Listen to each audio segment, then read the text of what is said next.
In the rolling hills of Willow County, where dense forests met sprawling fields, K. Bolt was a legend. A German shepherd with a coat of sleek black and tan, Bolt wasn't just any police dog. His nose was a marvel, his stamina unmatched, and his heart burned with a quiet determination that made him the go-to K. for cases that stumped everyone else. Known for his long-distance tracking, Bolt could follow a scent across miles of rugged terrain, through rain-soaked valleys and over wind-swept ridges, never losing the trail. Bolt's handler, Officer Lena Carter, had been with him since he was a pup. Lena, a wiry woman in her 30s with a no-nonsense attitude, had joined the Willow County Sheriff's Department after a stint in the military. She and Bolt were a perfect match. Both relentless, both fiercely loyal. Their bond was built on trust, forged through countless hours of training and real-world missions. Lena knew Bolt's every quirk, how his ears twitched when he caught a faint scent, how his tail stiffened when he was closing in on a target. Their latest case, however, was unlike any they would faced before. It began on a chilly autumn morning when dispatch crackled over Lena's radio.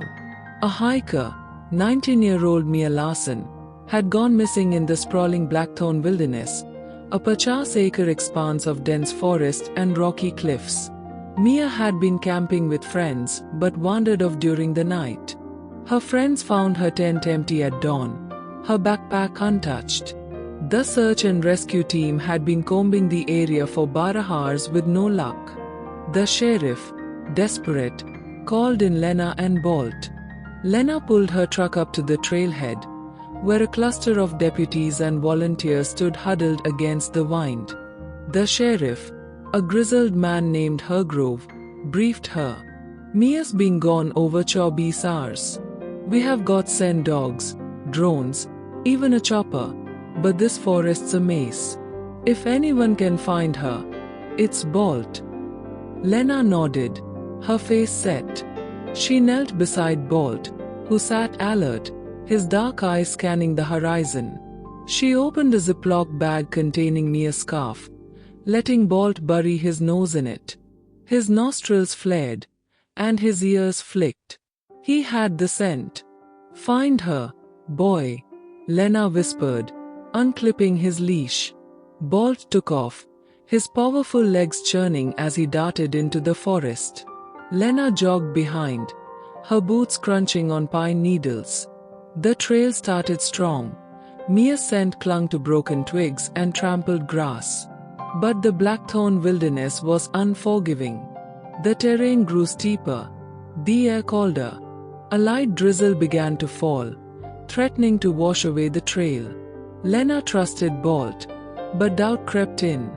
24 hours in these conditions, with temperatures dropping to the Charlies at night, wasn't promising.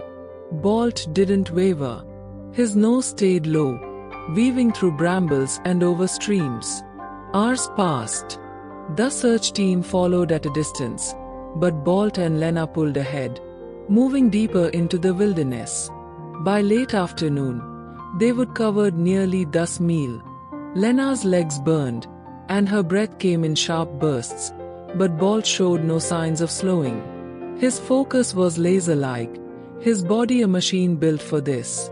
Then, at the edge of a rocky outcrop, Bolt froze. His tail went rigid, his head snapped to the left. Lena caught up, her heart pounding. "What is it, boy?" Bolt's nose twitched, and he let out a low whine, then bolted down a narrow ravine. Lena scrambled after him, slipping on wet rocks. At the bottom, partially hidden by ferns, was a scrap of blue fabric, Mia's jacket, torn and muddy. "Good boy," Lena panted, giving Bolt a quick pat. She radioed the team with their coordinates, but Bolt was already moving again, his nose to the ground. The scent was fresher now, stronger. Lena's hope surged. Mia was close. The trail led them through a thicket of pines, the light fading as dusk settled in.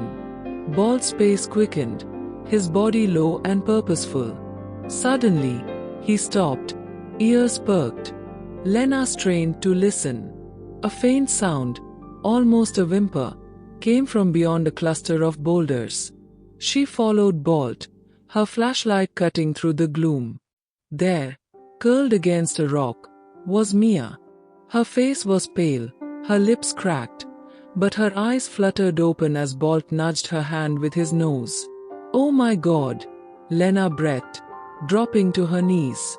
Mia was shivering, her ankle swollen and bruised, likely sprained. She would fallen into the ravine and couldn't climb out. Lena wrapped her in a thermal blanket, radioing for medevac.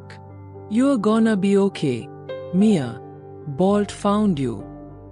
Bolt sat beside Mia, his warm body pressed against her, offering comfort as they waited for the rescue team. Mia's trembling hand rested on his fur, and she whispered, "Good dog."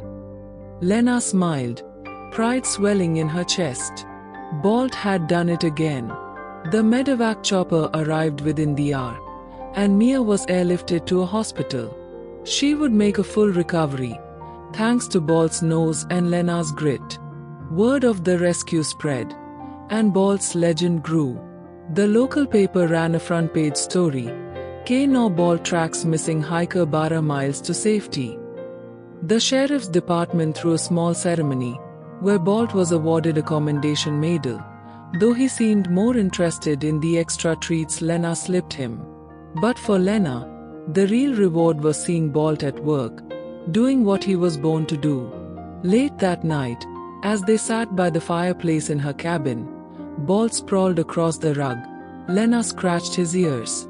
"You're one of a kind, Bolt," she said. He thumped his tail, contained, ready for the next call. In Willow County, the forests whispered Bolt's name. A dog who could track a scent across 12 miles, through rain and rock, was more than a hero. He was a force of nature, a partner, a friend. And as long as there were trails to follow, Bolt would be there, nose to the ground, leading the way.